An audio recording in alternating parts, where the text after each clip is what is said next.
2006-7 दिल्ली सरकार के शहरी विकास विभाग द्वारा 2006-7 से लेकर 2011-12 की अवधि के दौरान एकीकृत एमसीडी को जारी निधियों का विवरण। इसके अंदर सारे हर चीज़ इकट्ठी है, बाद में हमने 3 हिस्सों में करके दिया है। 2006-7 में 2365 करोड़, 2007-8 में 2410 करोड़, 8-9 में 1960 करोड़, 2009-10 के अंदर 2357 करोड़, 10-11 में 2990 करोड़ और 2011-12 में 3287 करोड़। इसके बाद 2012-13 से लेकर 2020-21 तक इसको 3 मदों में अलग अलग दिखाया गया है। दिल्ली सरकार के शहरी विकास विभाग द्वारा 2012-13 से 2021 की अवधि के दौरान तीनों एमसीडी को जारी की गई निधियों का विवरण। उत्तरी नगर निगम 2012-13, तो 12-13 में उत्तरी नगर निगम को 1685 करोड़, पूर्वी को 942 करोड़, दक्षिणी को 1233 करोड़, 13-14 में 1493 करोड़, पूर्वी उत्तरी नगर निगम को पूर्वी को 734 करोड़, दक्षिणी को 1200 करोड़। 2014-15 में उत्तर नगर निगम को 1317 करोड़, पूर्वी को 720 करोड़, दक्षिणी को 1174 करोड़। 15-16 में 1559 करोड़ उत्तरी नगर निगम, 950 पूर्वी नगर निगम और 1153 दक्षिणी नगर निगम। 16-17 में सर ये बहुत लंबा है, बातचीत ना करें प्लीज। कई पेज का है, इसको पढ़ने में लगता है 15-20 मिनट लगेंगे। इसको पढ़ा हुआ समझा जाए, मैंने पत्र दिया। ख का प्रश्न भी का उत्तर भी टेबल में दिया गया है। उसके बाद ग का भी टेबल बना के उसके अंदर पूरा ऋण जो दिए गए हैं उनका डिटेल दी गई है। और घ इसके अंदर जो उन्होंने ऋण का पेमेंट किया या जो ऋण के ऊपर जो बैलेंस है वो मैं मोटा मोटा बता देता हूँ। उत्तरी नगर निगम के ऊपर 3669 करोड़ रुपया बकाया है दिल्ली सरकार का, और पूर्वी नगर निगम के ऊपर 2407 करोड़ रुपए बकाया है, और दक्षिणी नगर निगम पर 760 करोड़ रुपए बकाया। तीनों नगर निगम मिलाकर 6837 करोड़ रुपया बकाया है।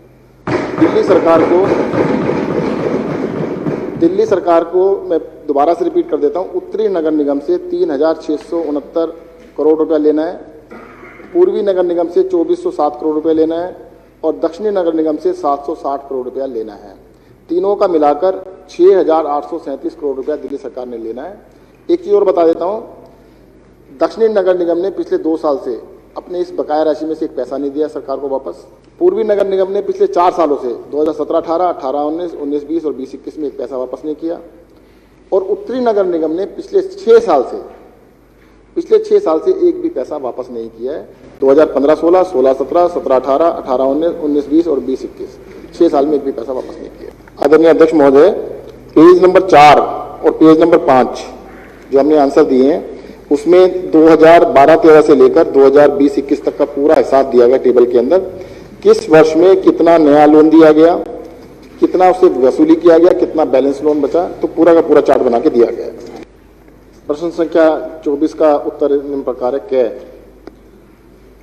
उत्तरी नगर निगम ने कहा है जी हां, परंतु जून 2021 तक का वेतन दिया जा चुका है।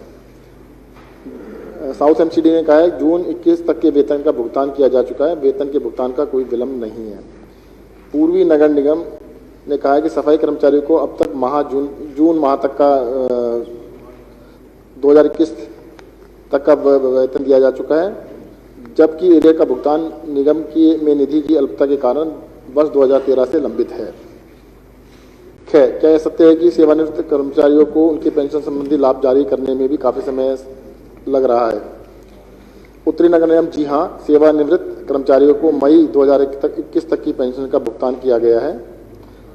दक्षिणी नगर निगम पेंशन का भुगतान जून 2021 तक किया जा चुका है। ग्रेच्युटी और कमोटेशन का भुगतान जनवरी 2021 से पेंडिंग है। ईस्ट एमसीडी सेवानिवृत्त कर्मचारियों के अंतिम लाभांश का भुगतान दिसंबर माह तक किया जा चुका है, दिसंबर 2020 तक किया जा चुका है। वह पेंशन का भुगतान मई 2021 तक कर दिया गया है। इस संबंध में होने वाले विलंब का कारण क्या है? उत्तरी नगर निगम वित्तीय संकट के कारण भुगतान करने में विलंब हो रहा है। दक्षिण नगर निगम इस समय फंड की कमी के दौर से गुजर रहा है। निगम का इस समय आंतरिक राजस्व में काफी भारी गिरावट है। ग्रांटिंग एंड बेसिक असाइनमेंट में भी काफ़ी कमी आई है। पूर्वी नगर निगम एरियर व सेवानिवृत्त लाभांशों में विलंब का मुख्य कारण चौथी वित्तीय आयोग की सिफारिशों के अनुसार पूर्वी नगर निगम को अनुदान न देने की वजह से व कोरोना महामारी के मद्देनजर आंतरिक आय की भारी कमी है।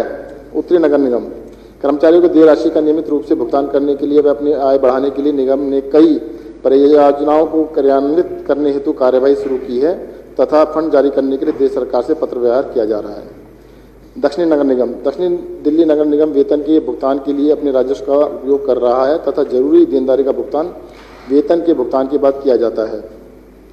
पूर्वी दिल्ली नगर निगम वर्तमान में सफाई कर्मचारियों के वेतन समय अनुसार भुगतान किया जा रहा है, परंतु एरिया व अन्य व्यय पर्याप्त अनुदान में आंतरिक आय में बढ़ोतरी पर आश्रित है और इसके लिए अथक प्रयास किया जा रहा है। दूसरी बात, जहाँ तक पेंशन का सवाल है, उत्तरी नगर निगम ने मई तक दे दी है, दक्षिणी नगर निगम ने जून तक दे दी है और पूर्वी नगर निगम ने मई तक दे दी है। तो इनका ये जवाब देना है कि भाई हो सकता है कि इन्होंने मई जून की नाम ही ली हो, दो नगर निगम ने जून की पेंशन नहीं दी है, एक ने जून तक की दे दी है। और मैं आपके जानकारी में भी बताना चाहता हूं कि अभी दिल्ली सरकार ने अभी रिसेंटली 293 करोड़ रुपया एडवांस भी दिया है एमसीडी को इनकी पेमेंट करने के लिए कि आप जल्द से जल्द पेमेंट कर दीजिएगा। और जैसा कि इन्होंने अपने जवाब में पहले ही बताया कि एमसीडी वित्तीय संकट के अंदर लगातार गुजर रही है और उसकी वजह से वो देने में असमर्थ है। आदरणीय अध्यक्ष महोदय, शहरी विकास विभाग द्वारा सूचित किया गया है कि मुख्यमंत्री सड़क पुनर्निर्माण योजना के तहत अंधेरे स्थानों पर स्ट्रीट लाइट प्रदान करने के लिए एसओपी दिनांक 26/9/2019 के अनुसार लगभग 2,10,000 वॉल माउंटेड स्ट्रीट लाइटें पूरी दिल्ली में स्थापित करने की जानी है। शहरी विकास विभाग के एसओपी की प्रति संलग्न है। बिजली वितरण कंपनियों द्वारा अब तक लगाई गई स्ट्रीट लाइटों का विवरण इस प्रकार है। बीआरपीएल प्रस्तावित 70,000, अब तक लगाई स्ट्रीट लाइटें 30,080, बीवीआईपीएल 70,000 प्रस्तावित और अभी तक 19,113 लगाई गई हैं। टीपीडीडीएल प्रस्तावित 70,000 और अभी तक 68,121 लगाई गई हैं। शहरी विकास विभाग द्वारा सूचित किया गया है कि अब तक लगभग 45 करोड़ रुपए की राशि दी जा चुकी है। बिजली वितरण कंपनियों ने सूचित किया है कि शहरी विकास विभाग द्वारा बकाया फंड का आवंटित होने पर पश्चात बाकी लाइटें भी लगा दी जाएंगी। बिजली वितरण कंपनियों ने सूचित किया है कि लाइटों की मरम्मत करने की उत्तरदायी एजेंसी इस प्रकार है। बीआरपीएल क्षेत्र में मैसर सूर्या रोशनी लिमिटेड, कॉल नंबर उसका दिया गया है। बीवाईपीएल क्षेत्र में मैसर सीएनएस इलेक्ट्रिकल्स, कॉल सेंटर का नंबर दिया गया है और टीपीडीडीएल क्षेत्र में मैसर सूर्या रोशनी लिमिटेड, उसका कॉल नंबर दिया गया है। बिजली वितरण कंपनियों ने सूचित किया है कि सब्सिडी के लिए उपभोक्ता संबंधित बिजली वितरण कंपनी के कस्टमर केयर नंबर पर संपर्क कर सकते हैं अगर कोई दिक्कत आ रही है, अदरवाइज सब्सिडी उसको इमीडिएटली बिल के अंदर लग के आ जाती है। मैं आपके माध्यम से दोबारा से बता देता हूँ, दिल्ली सरकार ने 2,10,000 स्ट्रीट लाइट लगाने का योजना बनाई थी जो घरों की दीवारों पर लग सकती हैं और वो लाइटें आपके घर के कनेक्शन से, क्योंकि खंबा नहीं लगाना होता और उसके लिए बहुत सारी इंफ्रास्ट्रक्चर की जरूरत नहीं होती, आप ही के घर से लाइट लेके उसको लगा दिया जाता है। सारा खर्चा दिल्ली सरकार देती है और उसका जो बिल के अंदर उसका जो बिल होता है आपके बिल में से उतने यूनिट कम भी कर दिए जाते हैं। पिछले लगभग 1.5 साल से कोरोना की वजह से थोड़ा सा इसकी प्रगति कम रही है। अब तक 1,20,000 के करीब लाइटें लगी हैं और बाकी जो लाइटें हैं 90,000 बची हैं, उनको जितनी लाइटें लग गई हैं उसके अलावा जितनी और लगवाना चाहते हैं आप अंदाजा बताइए भी अगले 1 साल के अंदर हम इतनी लगवाना चाहते हैं तो उसके हिसाब से स्कीम को चेंज किया जा सकता है, बढ़ाया जा सकता है। पहली बात तो जो लाइटें लगाने का है, जैसा अभी संजीव झा जी ने बोला कि कई सारे एमएलए हैं जो 3-3 हज़ार लगवा चुके हैं।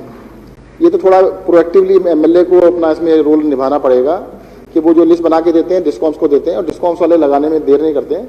हाँ, पिछले 1.5 साल से जरूर जब से कोरोना चल रहा है उसकी वजह थोड़ा डिले हुआ है, पर उससे पहले बहुत सारे एमएलए ने काफ़ी लाइटें लगवाई हैं। आप 1,20,000 लग चुकी हैं और संजीव जी ने खुद कहा उनकी 3,000 कंप्लीट हो गई, कईयों की 3,000 कंप्लीट हो चुकी है। और जहाँ तक कस्टमर केयर, अगर आपको इसमें ऐसी कोई लिस्ट है तो आप के नंबर देकर कि भाई ये इसका मोबाइल कनेक्शन नंबर है, आप पूरी लिस्ट बनाकर मुझे भेज दीजिएगा, हम बिल्कुल करा देंगे उसको। तुम किधर हो? ये तो गरीब सुदावा है। आदरणीय अध्यक्ष महोदय, मैं सभी विधायकों को, माननीय विधायकों को आश्वासन देना चाहता हूँ, 3,000 लाइटें आपके क्षेत्र में 3,000 तक का तो कोई इशू है ही नहीं। 3,000 आप लगवा लीजिएगा, कहीं भी लगवा लीजिएगा, 3,000 का कोई इशू नहीं है। अभी देखो दूसरी बात बताता हूँ, पहला पार्ट हो गया 3000 लगवा दी जाएंगी। आप उससे हर विधानसभा मंत्री जी को जवाब तो देने दो एक बार प्लीज। हर विधानसभा में 3000 लगाने में कोई आपत्ति नहीं है, आप लगवा लीजिएगा, उसके लिए जिम्मेदारी हमारी, हम लगवा देंगे। दूसरी बात, आप जो ज्यादा लगवाना चाहते हैं उसमें क्योंकि कारण क्या है कि ऐसी भी जगहें हैं कि वहां पे 3000 लग ही नहीं सकती, जैसे कई जगह पर है 3000 लगवा ही नहीं सकते हैं। अभी देखो BYPL ने सिर्फ 19,000 लगाई है, तो वहां पे लग ही नहीं सकती। इससे क्या होगा कि मेरे को पता लग जाए, आप लिख के दे दीजिए कि मेरे को कितनी और लगवानी है, इसको दोबारा से स्कीम को रीमोडिफाई करके जो भी करना वो कर देंगे, आगे का भी विचार किया जाएगा। अध्यक्ष महोदय, मैं फिर से रिपीट करना चाहता हूं कि 3000 लाइटें हमने सबको कह दिया लगवा लीजिएगा, एक्स्ट्रा का असेसमेंट करके आप हमें बता दीजिएगा कि ताकि सरकार को स्कीम बनाना आसान है। तो तब बनाई गई थी जल्दी में, हमने कहा भी सबको 3000 दे देते हैं। अब अगर ये स्कीम उस टाइम पे काफी लोगों से बात की, उसमें सहमति नहीं थी बहुत सारे सदस्यों की, कहते स्कीम अच्छी नहीं, पर बनने के बाद सभी खुश हैं, बहुत ही अच्छी स्कीम है और जितने भी बता दीजिए। बिजली वितरण कंपनियों ने सूचित किया है कि प्रिवेंटिव रखरखाव के दौरान नियमित रूप से बिजली की तारों का ड्रेसिंग किया जाता है। बिजली की तारें जो कि मानव जीवन के लिए खतरनाक हैं, उनको हटाने के लिए ऊर्जा विभाग की नीति, जिसे मंत्री परिषद द्वारा निर्णय संख्या 2604 दिनांक 31/7/18 द्वारा अनुमोदित किया गया है, नीति की प्रतिलिपि संलग्न है। ऊर्जा विभाग में मानव जीवन के लिए खतरनाक 11 kV के एयर कंडक्टर को इंसुलेटेड कंडक्टर में बदलने की नीति विचाराधीन है। मंत्रिपरिषद के निर्णय संख्या 2604 दिनांक 31/7/18 द्वारा अनुमोदित उपरोक्त नीति लो टेंशन वाली बिजली की तारों को संबंधित में भी लागू है। उपरोक्तानुसार उपरोक्तानुसार दिल्ली विद्युत विनियामक आयोग और दिल्ली वितरण कंपनियों ने सूचित किया है कि बिजली के कनेक्शन DERC आपूर्ति संहिता और प्रदर्शन मानक विनियम 2017 के विनियम 10 और 11 के प्रावधानों के अनुसार जारी किए जाते हैं।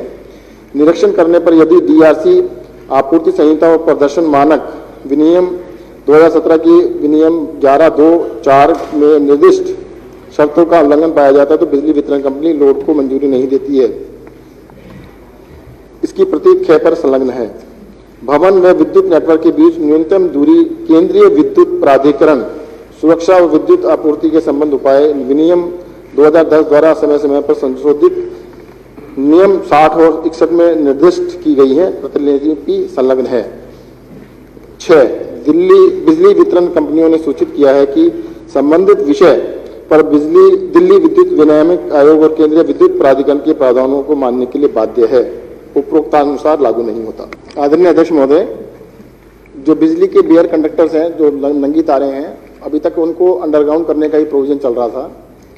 तो पीछे सजेशन आया था कि सब जगह पर उनको तारों को बदलने में क्या होता है कि अंडरग्राउंड लेने सड़क के अंदर से लेके जाते हैं, फिर MCD का एक इशू आता है कि MCD वाले उसमें परमिशन नहीं देते हैं, बहुत सारे चार्जेस मांगते हैं।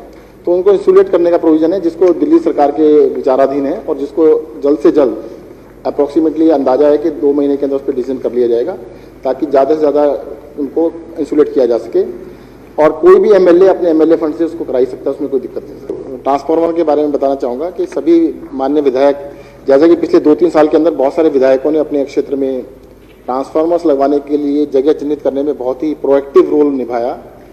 डिस्कॉम्स के लिए जगह को, क्योंकि बहुत ही मुश्किल है अनऑथराइज कॉलोनी में खासतौर से, तो मैं निवेदन करना चाहूँगा सभी विधायकगण अपने जगह का थोड़ा ध्यान करें। और अभी हमने एक नई प्लान बनाया जिसमें एक सिंगल पोल यूनिपोल के ऊपर ट्रांसफार्मर रखा जा सके। तो यूनिपोल के ऊपर ट्रांसफार्मर अगर रखा जाएगा तो अभी बन गया है और वो सफल है जहाँ तक है। तो आप जगह देख के बताइएगा, जगह जगह जितने भी ट्रांसफार्मर है लगवा दिए जाएंगे। एक के ऊपर दूसरा ट्रांसफार्मर लगवाने में मुझे लगता है वो इकट्ठा लोड एक जगह हो जाता है, फिर तारें लंबी हो जाती हैं। तो बेटर यही होगा कि आप यूनिपोल लगवा के जितने भी जगह ट्रांसफार्मर लगवा सकते हैं वो बेटर है। नेशनल दस्तक की आपसे गुजारिश है कि अगर इसको बचाना चाहते हैं तो नेशनल दस्तक को सब्सक्राइब करने के लिए रेड कलर के सब्सक्राइब बटन को दबाएं, फिर बेल आइकन की घंटी दबाएं। नेशनल दस्तक को बचाने के लिए बहुत जरूरी है कि हर खबर को शेयर करें, लाइक करें, कमेंट जरूर करें।